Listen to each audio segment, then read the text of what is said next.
Hey guys, welcome back to Alleviated Soul. So today we are gonna go in the next chapter of Srimad Bhagavatam, that is descendants of the daughters of Kardama and Swayambhuva Manu, the sacrifice performed by Daksha, Canto 4. Swayambhuva Manu and Shatarupa had three daughters, Akuti, Devahuti and Prasuti. Although he also had two sons, Priyavrata and Uttanapada, Manu gave his daughter Akuti to the sage Ruchi on the condition that their son would be given to him so that he could raise the child as his own. Manu made this unconventional arrangement because he knew that the Supreme Lord would appear as Ruchi's son. Thereafter, when Lord Yajna appeared as the son of Akuti, along with a female child named Dakshina, who was a partial expansion of the goddess of fortune, Manu was glad that Ruchi would not have to be aggrieved at the loss of his only child. Later on, Yajna married Dakshina and begot 12 sons who became the demigods called Tusitas, while he himself took the post of Indra. After marrying Anasuya, the daughter of Kardama, Atri Muni was ordered by Lord Brahma to create progeny. For this purpose, the great sage went along with his wife to a valley of the mountain named Raksha, where the river Nirvindhya flows, to perform the austerities. While concentrating his mind by means of pranayama, Atri stood on one leg for 100 years, subsisting on air alone. Being so engaged, Atri prayed, "May the Lord of the universe, of whom I have taken shelter, kindly be pleased to offer me a son exactly like himself." As a result of his breathing exercises, a blazing fire came out from Atri's head, and upon seeing this, Lord Brahma, Lord Vishnu, and Lord Shiva came to his ashrama, accompanied by other demigods, Gandharvas, Apsaras, Siddhas, Vidyadharas, and Nagas.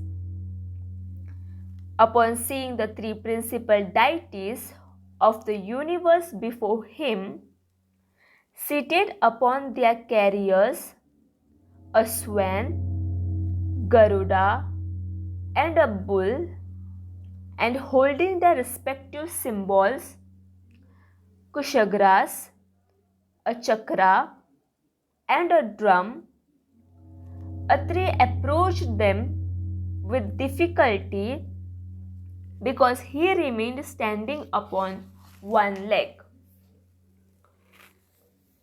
After offering his obeisances by falling down upon the ground like a rod, Atri stood up, and by seeing their smiling faces, he became overjoyed to know that they were all very pleased with him. Still, after a brief moment, Atri had to close his eyes, for he was almost blinded by the effulgence of the three principal deities.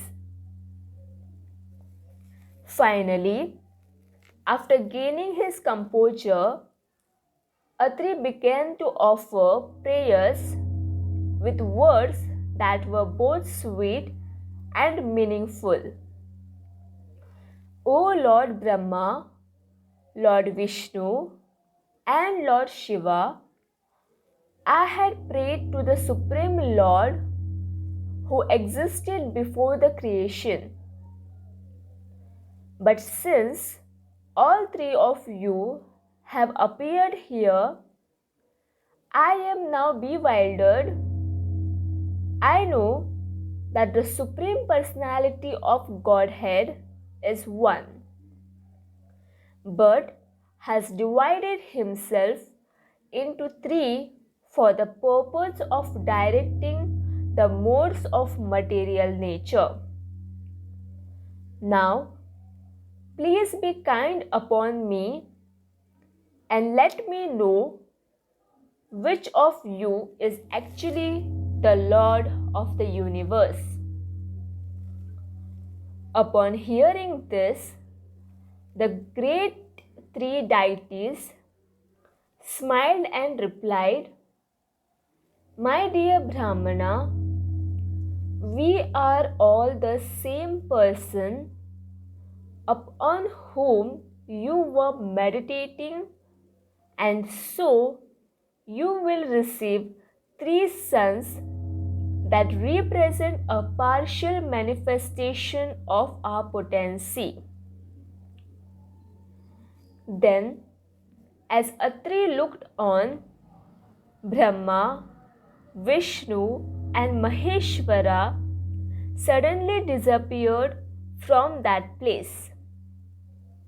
Actually, Atri Muni did not have a clear conception of the Supreme Lord, since all three are the lords of the three universal departments: creation, maintenance, and destruction. They all appeared before him to fulfill his desire. Thereafter, Soma, the moon god, was born as a partial representation of Lord Brahma. The great mystic Dattatreya was born as a partial representation of Lord Vishnu, and Durvasa was born as a partial representation of Lord Shiva. Shraddha, the wife of Anjira, gave birth to 4 daughters and 2 sons, Brahaspati and Uthatya.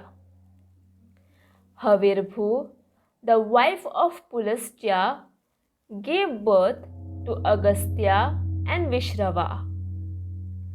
Vishrava's first wife, Idavida, gave birth to Kuvera, and his second wife, Keshini, gave birth to Ravana, Kumbhakarna, and Vibhishana.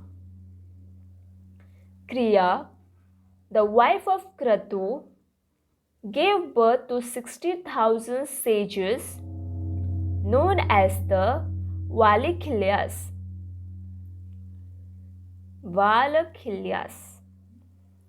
Markandeya Rishi and Ushena, who is also known as Kavi, as well as Shukracharya, were born as the grandsons of Bhargu's 2 sons. Daksha begot 16 daughters through his wife Prasuti. 13 were given in marriage to the sage Dharma, 1 to Agni, 1 to the Pitraloka, and the youngest was given to Lord Shiva. One of Dharma's wives, Murti, gave birth to Sri Nara Narayana, the Supreme Personality of Godhead. At the time of Narayana's appearance, the minds of everyone became peaceful and all directions appeared to be filled with joy. Music was heard coming from the heavenly kingdom and flowers were showered from the sky. The Gandharvas and Kinnaras sang, the Apsaras danced, and the great sages chanted the Vedic hymns. When the Lord appeared, Brahma and the other demigods offered their respectful prayers. After receiving their worship, Naranarayana Rishi glanced upon the demigods with great mercy, and thereafter he departed for the Gandhamadana hill. Daksha's daughter Swaha married Agni and gave birth to 3 sons that accepted the sacrificial offerings on behalf of the demigods. From them came 45 descendants, so that altogether there are 49 fire gods. Daksha's youngest daughter Sati married Lord Shiva, but because she gave up her body before reaching the age of puberty, she did not have any children. Although Lord Shiva was faultless, his father-in-law used to criticize him unnecessarily.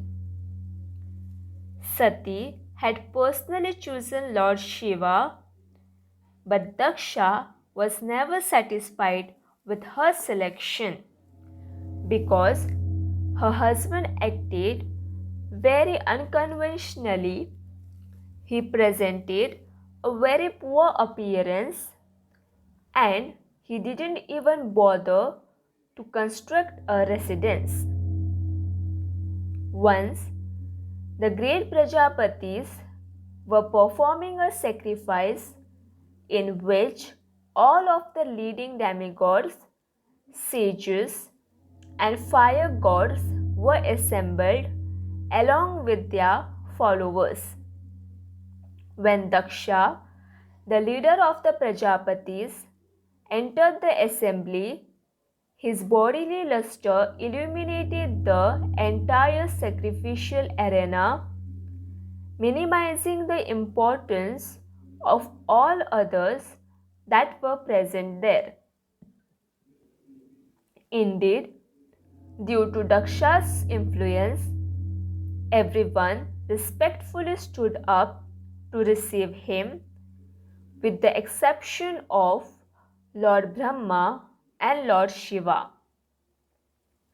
Lord Brahma, being the leader of the assembly, adequately welcomed Daksha, but the latter became very angry and offended when he saw how Lord Shiva had slighted him by remaining silently seated.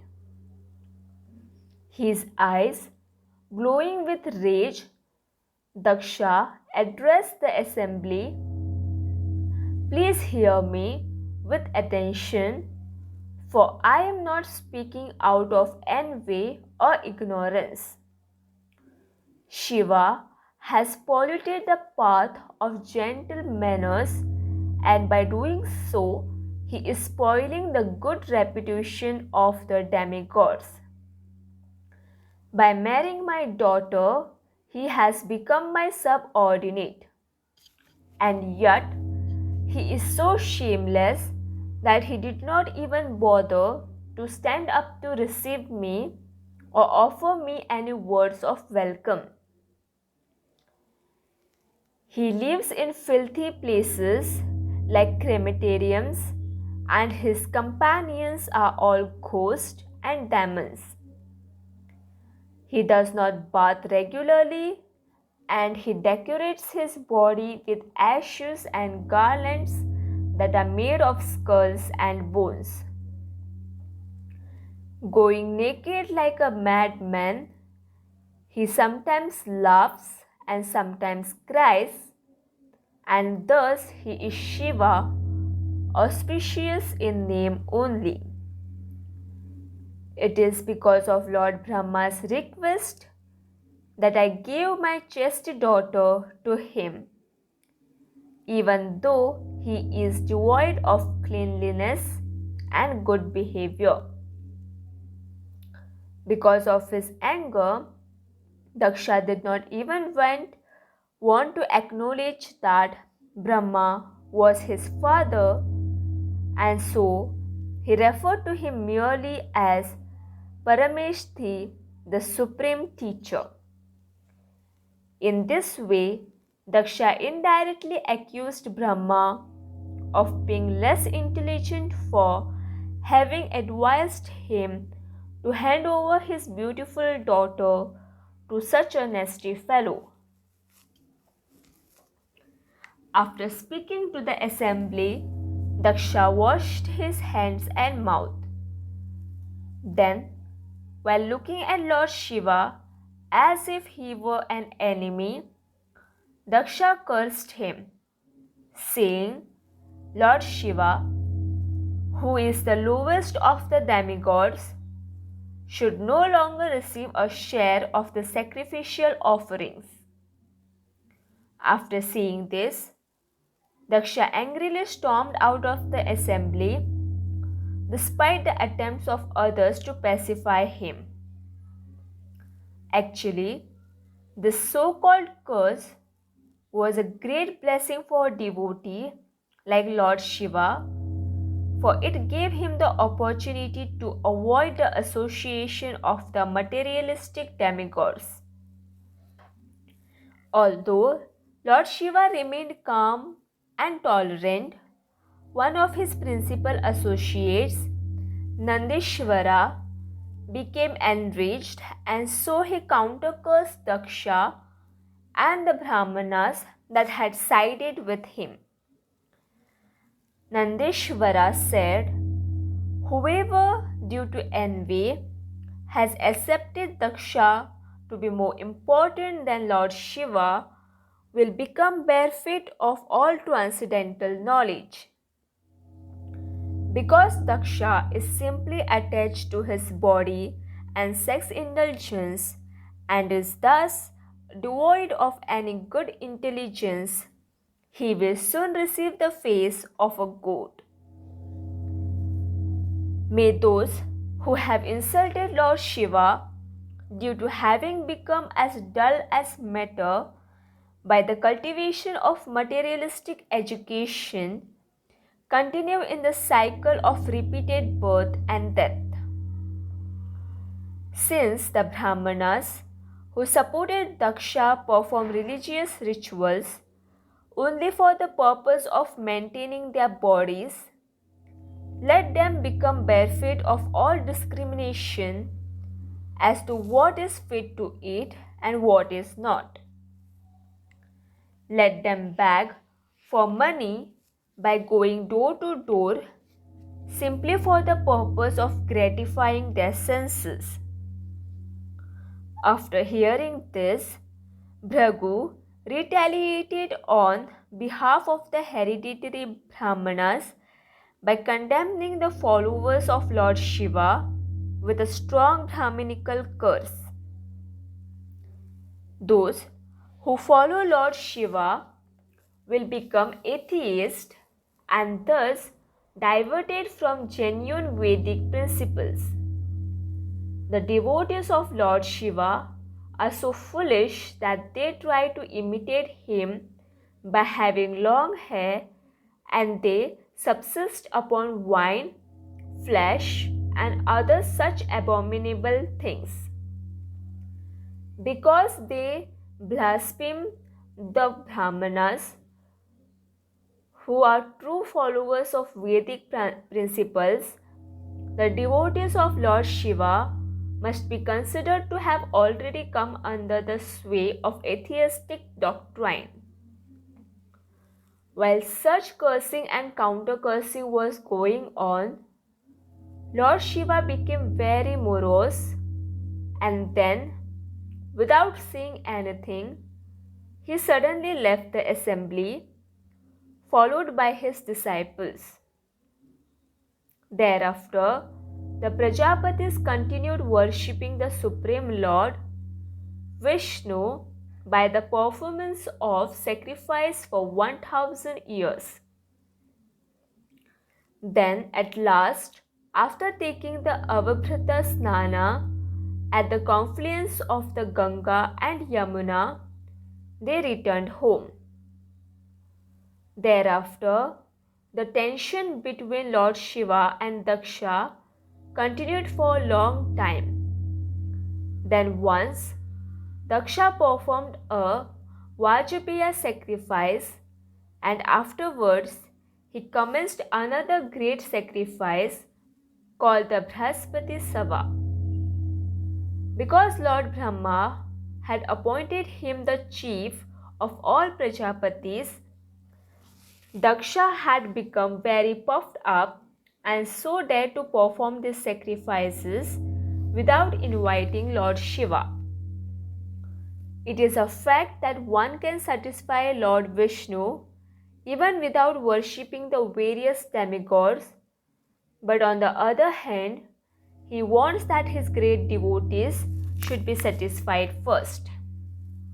Therefore, the fact that Daksha purposely neglected Lord Shiva, the greatest Vaishnava, was not befitting.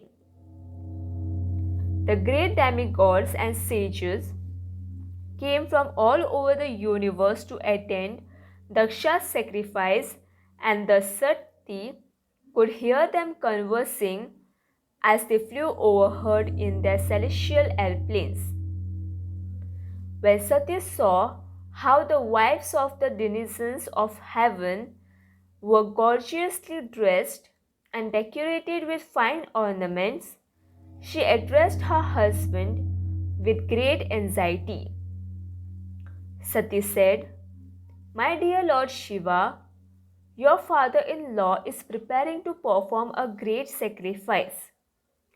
All of the other demigods have been invited along with their wives, and so we may also go if you so desire.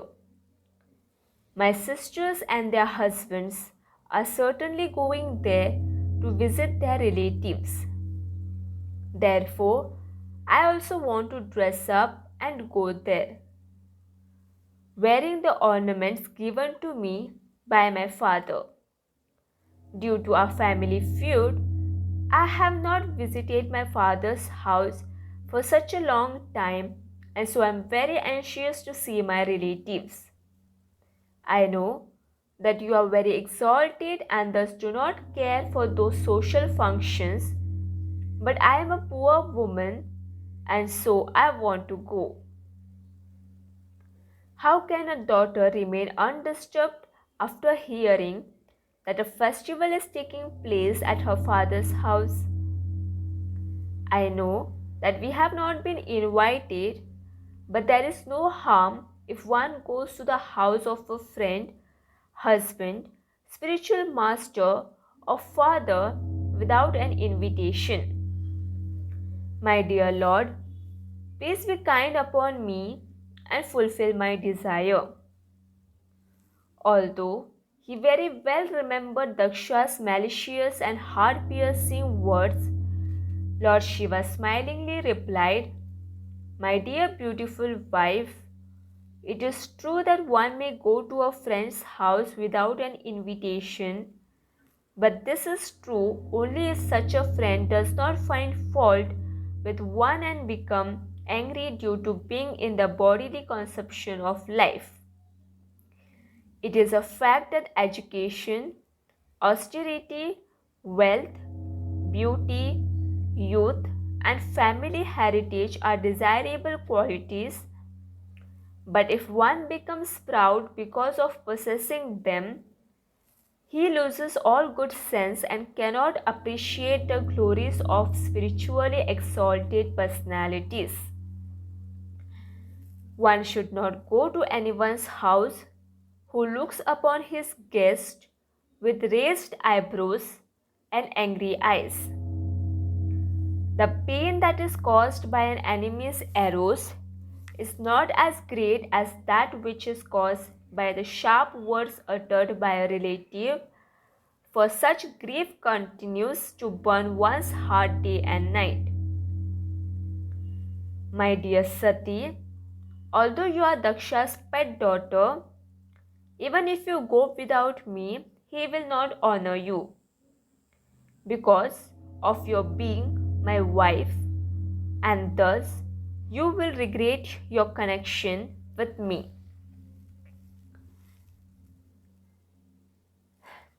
So, this was the first part to this chapter. We will continue this in the next video. Until then, bye, take care.